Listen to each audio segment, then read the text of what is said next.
জয় Hind. Nalhati FASTag defence একাডেমির তরফ থেকে অগ্নিবীরের নোটিফিকেশন।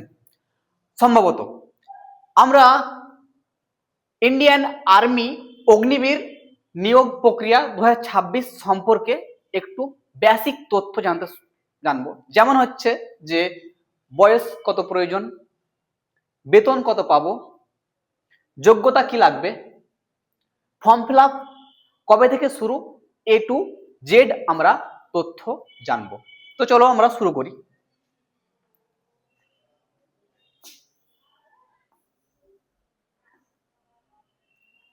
দেখো,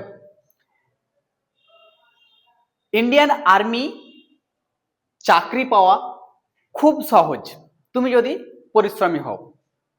তো আমাকে চাকরি পেতে গেলে প্রথম স্টেপ কি করতে হবে? ফর্ম ফিল আপ করতে হবে। তো অনলাইনে আবেদন শুরু ফেব্রুয়ারি মাস থেকে মার্চ মাস পর্যন্ত সম্ভবত হবে, কিন্তু ফেব্রুয়ারি মাসের 1 তারিখ থেকে নোটিফিকেশন দিয়ে দিয়েছে, স্টার্ট হয়ে যাবে। যারা চাও ভবিষ্যতে অগ্নিবীর হয়ে দেশকে রক্ষা করব এবং নিজের স্বপ্ন পূরণ করব, তারা দেরি না করে কাল থেকেই শুরু করে দাও ফর্ম ফিল আপ করতে। লিখিত পরীক্ষা জুন থেকে জুলাই মাসে সম্ভবত হবে। আর ধ্যান রাখতে হবে ছাত্রছাত্রীদের দৌড়ানোর সঠিক সময় সেটাও কিন্তু জানতে হবে, কখন দৌড়াতে হবে। এবার দেখি আমরা নেক্সট। দেখো, প্রথমে তো আমাকে দৌড়াতে হবে, দৌড়ানোর পর মেডিকেল হবে, কিন্তু এর আগে কিছু করণীয় আছে। যেমন সেক্ষেত্রে আমাদেরকে পড়াশোনার ওপর জোর দিতে হবে। আমরা যদি শুধু দৌড়াই, মেডিকেলের জন্য অপেক্ষা করি, নিজের শরীর ফিটনেস করি, তাহলে কিন্তু হবে না। প্রথমে আমাদেরকে পড়ার দিকে জোর দিতে হবে। পড়ার দিকে জোর দেওয়া পর আমাদেরকে জানতে হবে আমি কিসের জন্য প্রিপেয়ার করছি নিজেকে। সেটা হচ্ছে এসএসসি জিডির জন্য, টেকনিক্যাল বা অ্যাসিস্ট্যান্টের জন্য। তো কোনটার জন্য একটা নির্দিষ্ট দিক তোমাকে ভাবতে হবে। এটা ভাবার পর তোমাকে দেখতে হবে এবার যে আমি কোন ক্যাটাগরির মধ্যে পড়ছি। প্রথমত তোমাকে যদি অগ্নিবীরে তোমার যদি ইন্টারেস্ট হয়, তো এর হচ্ছে বেসিক পে হচ্ছে 38K, মানে 38,000 থেকে 45,000 আপ টু বেসিক পে। এটার জন্য তোমার কি লাগবে? প্রথমত তোমার উচ্চতা দরকার। সবজন কিন্তু অ্যাপ্লাই করতে পারবে না। 169 সেমি কিন্তু মাস্ট ইম্পর্টেন্ট, একবারে লাগবেই 169 সেমি। এখানটাই 169 সেমি, এটা হচ্ছে হাইটের দিক থেকে উচ্চতা। এবং বুকের মাপ সাধারণত নর্মাল 77 সেমি লাগবে। এবং শ্বাস নেওয়ার পর প্রসারণ করার পর বুকটা ফুলিয়ে 5 সেমি বাড়িয়ে দেখাতে হবে। টোটালে হবে 82 সেমি, একবারে মাস্ট ইম্পর্টেন্ট, লাগবেই। তারপরে হচ্ছে যে দৌড় 1.6 কিমি, সেটা হতে পারে 5 মিনিট 40 সেকেন্ডের মধ্যে। এটা একটা ক্যাটাগরির মধ্যে ভাগ আছে, গ্রুপ 1, গ্রুপ 2, গ্রুপ 3, গ্রুপ 4, এই ভাগে ভাগ আছে, আমরা পরে জানবো। এবার হচ্ছে পুল আপ 10 বার মারতে হবে, একটা হচ্ছে মোস্ট ইম্পর্টেন্ট, আর একটা হচ্ছে 9 ফুট ডিগ, যাকে আমরা জাম্প বলি। আর হচ্ছে জিগজ্যাগ ব্যালেন্স।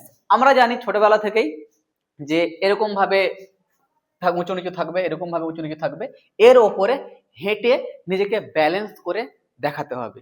একটু আমরা গ্রুপের দিকে চলে যাই যে কোন গ্রুপের মধ্যে কি কি আছে। দেখো এখানটায় আমরা ফিজিক্যালে, দেখো ফিজিক্যাল টেস্টে গ্রুপের দিকে যাচ্ছি। এটা হচ্ছে মোস্ট ইম্পর্টেন্ট পার্ট। তোমরা যারা অগ্নিবীরের জন্য প্রস্তুতি হবে ভাবছো, তো তাদের জন্য হচ্ছে, যেমন হচ্ছে প্রথমত প্রথম গ্রুপ, ফার্স্ট গ্রুপ যাকে বলি আমরা গ্রুপ 1, যারা প্রথম রাউন্ডেই 5 মিনিট 30 সেকেন্ডের আগে যারা মাঠ কমপ্লিট করে নেবে, তাদের থাকবে 60 নম্বর, 60 নম্বর।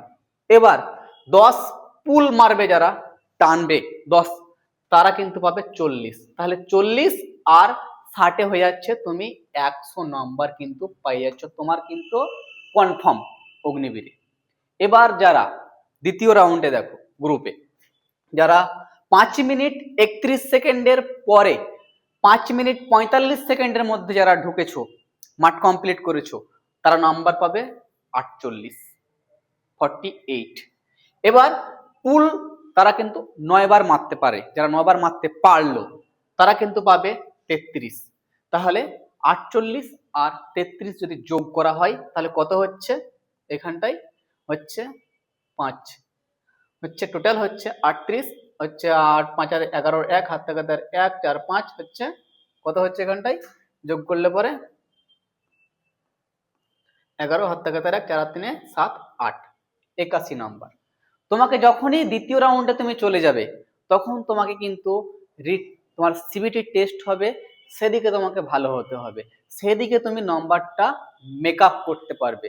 তা না হলে কিন্তু একটু ব্যালেন্স ডিসব্যালেন্স হয়ে যাবে। দ্বিতীয় রাউন্ড পর্যন্ত ঠিক আছে, তৃতীয় রাউন্ডে যারা চলে যাবে, ধরো তৃতীয় রাউন্ডে 5 মিনিট 46 থেকে 6 মিনিটের মধ্যে যারা মাঠ কমপ্লিট করবে তারা 36 নম্বর পাবে মাঠ কমপ্লিট করার পর, এবং 8 বার পুল মারার পর 27 নম্বর পাবে। তোমরা যোগ করে বুঝতে পারবে যে কত আছে। তারপরে হচ্ছে 4 নম্বর রাউন্ডে 6 মিনিট থেকে 6 মিনিট 15 সেকেন্ডের মধ্যে মাঠ কমপ্লিট করবে তারা পাবে 24 নম্বর, আর যারা 60টা পুল মারবে তারা পাবে 21 নম্বর। আর বাদ বাকি ওর লিস্টে চলে আসছে, আস্তে আস্তে নম্বর কমতে কমতে চলে যাবে। তো তোমরা যারা অগ্নিবীরের জন্য প্রস্তুতি হয়ে ভাবছো, তারা যারা ফার্স্ট রাউন্ডের মধ্যে যারা কমপ্লিট করতে চাও, বা তোমরা ভাবছো যে আমরা মাধ্যমিক উচ্চ মাধ্যমিক হয়ে গেছে আমরা অগ্নিবীরে যেতে চাই, তো কোন একাডেমি বেস্ট হবে? তো তোমরা চোখ বুঝে নলহাটি ফাস্ট্যাগ ডিফেন্স একাডেমি গুগলে হোক ফেসবুকে হোক তুমি যেখানে ইচ্ছা সার্চ করে দেখে নাও।